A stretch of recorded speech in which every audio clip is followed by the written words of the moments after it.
在地消息，镜头来高雄。高雄有一个查甫人，伫今年10月份的时，伫10天内敲交通电话，敲去市民专线1999。伊讲有人要行底路，害相关警员是无用甲戆说，毋过伊其实是讲白贼。落尾呢，伊是互警方依照违反社会秩序维护法移送法办。也毋过即马法官是认为讲1999的服务人员毋是警消，无权受理报案，所以无符合处罚的要件，判即个查甫人无罪。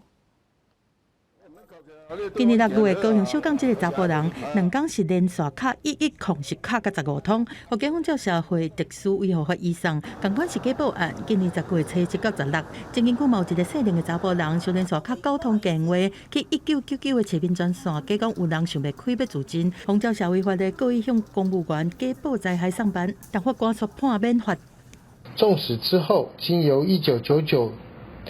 专线人员的转知，通报了110，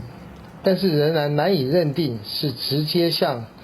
受理救灾的公务员谎报灾害。长时间的战线，其实就减少了其他的民众对公共服务这个进线反映的一个时间，所以我们也会觉得这个做法其实是非常不可取的。法官认为讲1999的客服人员，毋是警察、消防这种有权限去受理灾害报案，也是救灾机关的公务员，加上都应当是无经过专业判断，无法度确认就是适龄的查甫人的声，才裁定免罚。我觉得应该要罚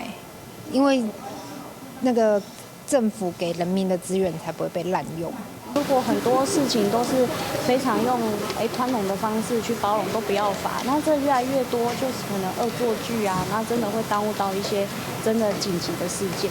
高雄的市民专线对开始办甲打已经15天，24点钟服务嘛，拢无收钱，主要是受理民众的真情，这是反映讲路袂白、电火袂光这民生问题。民众透过电话就会当得到下局处的服务，和119也是110这种报案的电话性质无同，对着假报案伫司法的结果嘛无同。记者综合报道。